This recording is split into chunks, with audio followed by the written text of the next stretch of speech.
Isang mapagpalang muling araw sa ating mga katiits mula dyan sa Luzon, Visayas, Mindanao at sa buong bansa mga katiits, sa buong mundo. Happy Treasure Day mga katiits. Amigo mula dyan sa Mexico, muchas gracias amigo. Okay mga katiits, mayroon naman tayong pinapadalang picture upang ito yung nagpapatulong pagdikod sa possible items ang kung saan po pwedeng silang maghukay at saan sila pwedeng mag-start ng digging mga katiits. So ito po ipadala po mula sa Davao area mga katiits. Ang ating katiits na nagpatulong pagdikod po sa atin.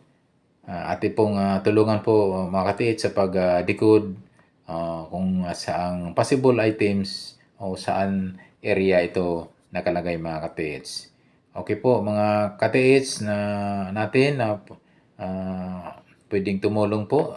Pakitulungan po natin yung ating katiits na nagpadala po ng picture to mga katiits. Pwede po tayong mag-comments po sa aking comment section upang matulungan po natin sa pagdikod po mga katiits. Sabi nga, ang pagdikod mga katiits, talaga namang huwag natin naasahan na 100%, 101% na matukoy po yung items. Lalong-lalo na mga katiits kung wala po tayong gamit na treasure hunting equipments mga katiits. Kasi nga, ang pagdidikod ay talagang hindi talaga perfect na makuha po yung location dahil may mga arrowhead, may mga pointing signs na reverse na kabaliktaran. So, talagang tayo'y magche-check up po tayo mga katiits. Okay, itong mga katiits, mayroon akong napapansin ito mga katiits, yung letter Y mga katiits. Okay, nandito naman tayo sa mga letter Y mga katiits. Okay, ang letter Y kasi mga katiits ay representing sa ilog mga katiits, sa river. So, posible po, ang items nito ay malapit sa ilog mga katiits. Kasi nga, mayroon siyang naka-engrave po dito sa marking stone mga katiits na letter Y mga katiits. So, yung letter Y mga katiits ay nangangahulugan yan, nangangahulugan na ilog po yung mga katiits. So, pwedeng ang item nito ay malapit sa ilog mga katiits. So, pansinin po natin at mayroon siyang naka-engrave po dito na letter Y mga katiits na ito'y nagtutukoy po ng ilog mga katiits. So posible itong marking stone mga katiits ito ay malapit sa ilog. Sa aking tingin lang po kasi nga ang mayroon siyang signs o symbols na river mga katiits sa kanyang marker stone mga katiits. So, pansinin nyo mga katiits, baka mayroon pong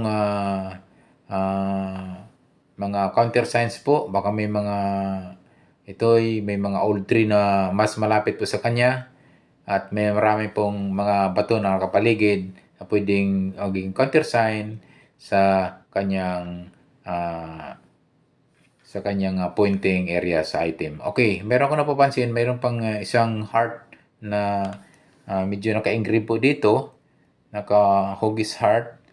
So, alam niyo naman mga katiits, ang hugis hearts kasi mga katiits ay isang giveaways, pwedeng jewelries na iba't ibang klaseng jewelries, pwedeng diamond, pwedeng golds, pwedeng relics mga katiits. So, nakita ko rito mga katiis dalawang uka at dalawang mababaw na pagka uka mga katiits ay isang nangahulugan po na item po may mga katiits. So, posibleng may dalawang item dyan sa area mga katiits.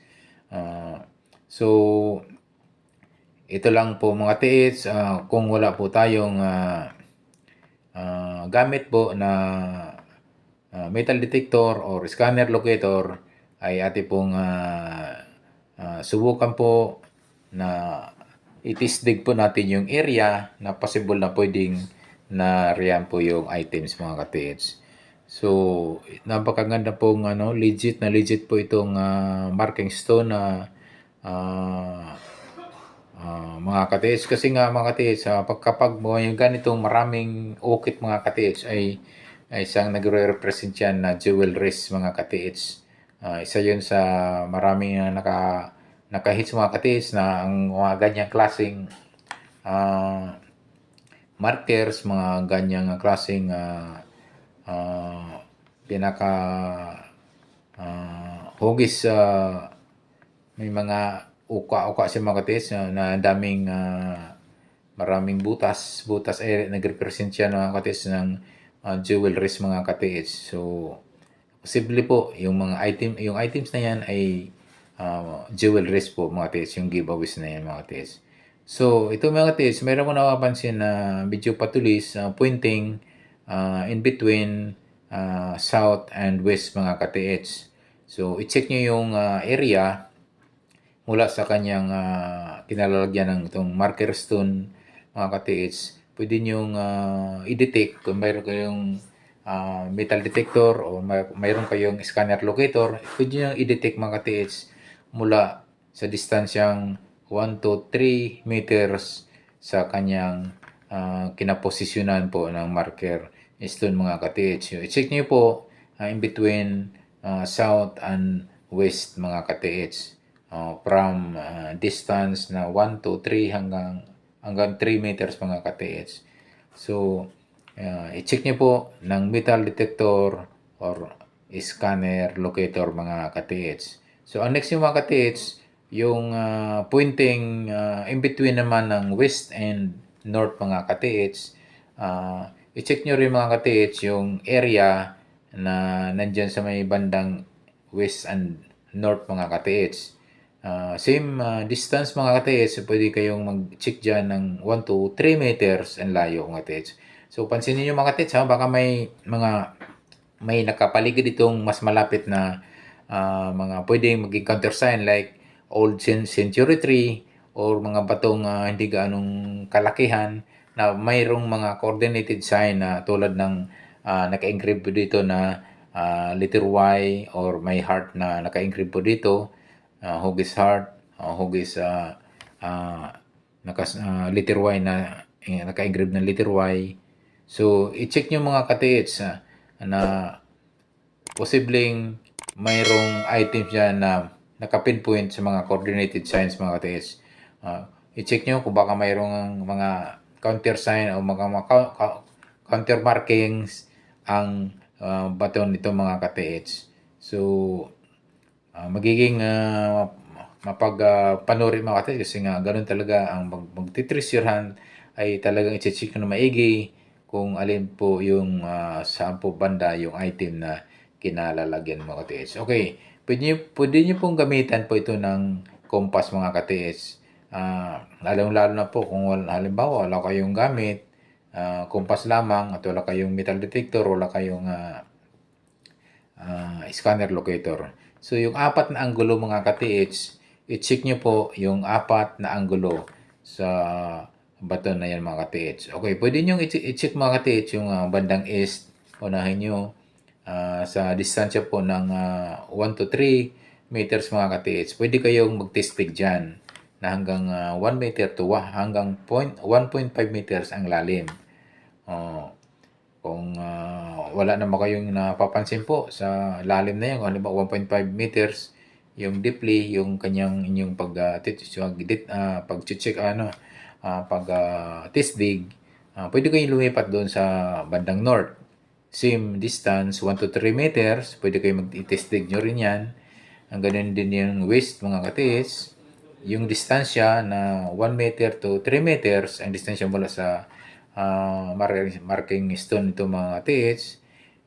Ganun din po sa south. Same distance, 1 to 3 meters, itisdig yung mga ka-TH yan. So, sa pagtisdig mga ka-TH, ay talaga namang isa yan sa medyo matrabaho talaga mga katiits kasi nga yan ay kapag wala tayong gamit na metal detector and scanner locator.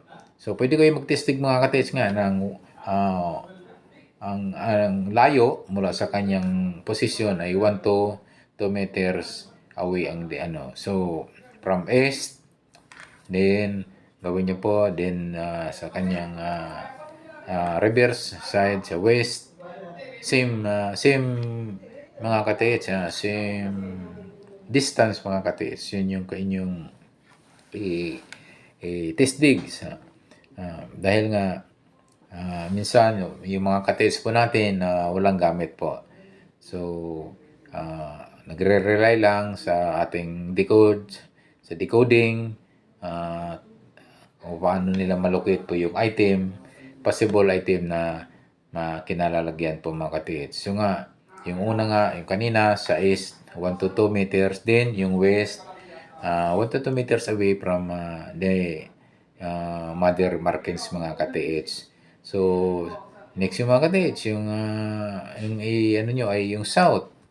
South naman, ang inyong itisdig, ang distansya po, same distance, 1 to 2 meters away mula sa mother markings, mga markers mga katiits. So, i-check nyo mga katiits na ang nakapaghiwati kasi dito mga katiits, yung letter Y ay malapit sa tubig. So, posible itong marker stone ito mga katiits ay malapit sa tubig mga katiits. So, ganun nga, ganun same procedure. Yung bandang north, inyo ring itisdig yan mga katiits. Excuse me. Ng 1 to 2 meters mula sa kanyang kinalalagyan ng pinaka-marker stone ito mga katiits. So, mga katiits,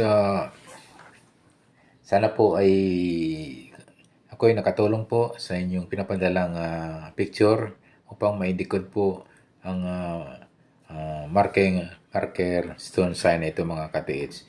Okay, thank you so much for watching. Don't forget to subscribe and don't forget to hit the notification bell button para updated po kayo sa mga video pagpalabas. Maraming salamat po. God bless us always.